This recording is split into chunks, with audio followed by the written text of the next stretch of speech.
नमस्कार दोस्तों, आज हम लोग बात करने वाले हैं दो ऐसे प्रोजेक्ट के बारे में जो कि हरियाणा गवर्नमेंट गुड़गांव के लिए लाने जा रही है। ये दो ऐसे कनेक्टिविटी हैं जो कि बहुत ही महत्वपूर्ण है और जिसके चलते गुड़गांव मानेसर के रेजिडेंट्स को इतनी सुविधा मिल जाएगी क्या जिसका कोई हद नहीं है। बट क्या ये जो आने वाले चुनाव हैं उनकी घोषणाएं ही बन के रह जाएंगी? पहले ऐसी कितनी कनेक्टिविटीज़ बताई गई जो नहीं हुई, और अगर ये कनेक्टिविटीज़ दोनों बनती हैं तो इसका क्या आप लोगों को फ़ायदा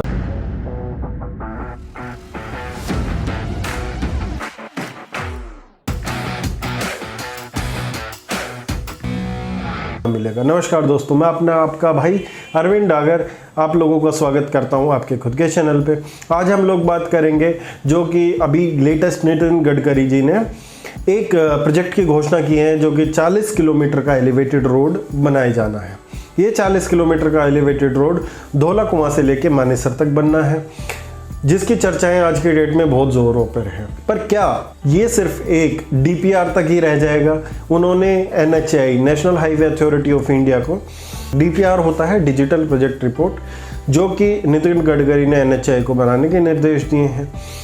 सरकार का ये सोचना है कि इससे अगर ये 40 किलोमीटर वाला एलिवेटेड रोड बन जाता है तो इसमें मानेसर और गुड़गांव के जो आउटर पार्ट है उनको बहुत मदद मिलने वाली। इस रोड पे रोज 5 लाख वाहन चल रहे हैं आज की डेट में, और इससे गुड़गांव की इकोनॉमी को भी बहुत बूस्ट मिलने वाला है। बट ये सारे प्लान्स और सारी चीज़ें एकदम से ही 2021 में क्यों आ रही है? क्या ये सिर्फ एक चुनावी घोषणा बन के रह जाएगी? अगर ये एक सिर्फ और सिर्फ चुनावी घोषणा बन के रहने वाली है तो हम लोग इसको फ्यूचर में अपने पैरामीटर्स में ना रख के अगर निवेश करें तो बहुत बेहतर होगा। क्या अभी जो कनेक्टिविटी है वो सफिशिएंट नहीं है? हाँ, वो शायद ट्रैफिक वाली है, बट स्टिल कनेक्टिविटी सब लोगों को दिख रही है और है। जैसा कि आप लोगों को पता है, द्वारका एक्सप्रेसवे जैसा भी फ्लाईओवर जो कि पिछले 10 से 12 साल से बन रहा है, वो अब तक भी कंप्लीट नहीं हुआ, बट अगले साल में उसकी उम्मीद है, क्योंकि जो आप लोगों को अगर देखा जाएगा तो G20 समिट से पहला होना उसको अनिवार्य है। तो 2000 नवंबर में 2023 तक उसको बनना है और वो अपनी पूरी स्पीड से चल रहा है। बट ऐसे में ये एलिवेटेड रोड कितना बन के निकलेगा ये हम लोगों को बहुत देखने वाली बात हो। अगर ये डीपीआर भी मंजूर हो जाता है तो उसके बाद अगर ये प्रोजेक्ट सहमति से बनने के लिए शुरुआत होती है तो हम लोगों को कुछ इसका बेस दिखेगा। बट अगर इसी बहाने वोट की राजनीति होती है तो उस पर शायद हम लोगों को अपनी प्रॉपर्टीज़ और गुड़गांव रियल एस्टेट पे बहुत ज़्यादा ध्यान देने की ज़रूरत नहीं है। ऐसा ही एक प्रोजेक्ट 2014 में भी घोषणा की गई थी जो कि गुड़गांव के लिए बहुत ज़्यादा महत्वपूर्ण था। 2014 में सीएम मनोहर लाल खट्टर जी ने फरीदाबाद को गुड़गांव से मेट्रो से जोड़ने की एक बात कही थी, जिसमें कि 11 मेट्रो स्टेशन आते हैं। 11 में से आप लोगों को लेके बाटा चौक तक और वाटिका चौक तक सेक्टर जो 56 से होके आता है, एक्सटेंशन रोड जिसमें पूरा कवर होता है, वहाँ तक मेट्रो आनी थी। बट उसका डीपीआर भी पेश कर दिया गया था। कृष्णपाल गुर्जर जो हैं हम लोगों के हरियाणा सरकार में मिनिस्टर थे उस टाइम पे, 2018 में उनके द्वारा डीपीआर भी पेश कर दिया गया था। बट उसके बावजूद भी अब तक उसकी नींव नहीं रखी गई है।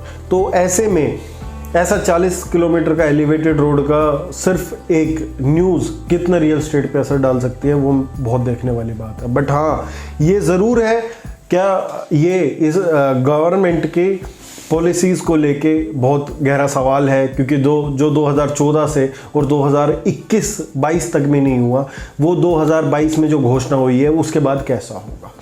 बट जो गुड़गांव रियल एस्टेट है, गुड़गांव रियल एस्टेट को इस कनेक्टिविटी को नहीं देखना है, क्योंकि अगर आप ये कनेक्टिविटी देखेंगे तो इसके लिए हम लोगों को कम से कम भी 5 से 7 साल का टाइम से। बट अगर हम आज की डेट की कनेक्टिविटी और आज की डेट का सिनेरियो पिक करते हैं तो भी गुड़गांव मार्केट बहुत बूस्ट पे है। हम लोगों को सिर्फ ये देखना है कि फ्यूचर में क्या आ सकता है। अगर फ्यूचर में 2014 से और 22 तक कुछ नहीं बना है, डीपीआर पेश होने के बाद भी, तो अभी डीपीआर के सिर्फ आदेश दिए गए हैं, तो उसको हम लोगों को अभी मेनली कंसीडर ना करके और अपनी इन्वेस्टमेंट अपने हिसाब से प्लान करनी चाहिए। मुझे सिर्फ और सिर्फ इस मुद्दे पे मेरी यही राय थी। उम्मीद करता हूँ आप लोगों की ज़िंदगी में कुछ वैल्यू ऐड कर पाऊंगा। तो वीडियो लाइक करके और चैनल को सब्सक्राइब करके ज़रूर जाना। धन्यवाद।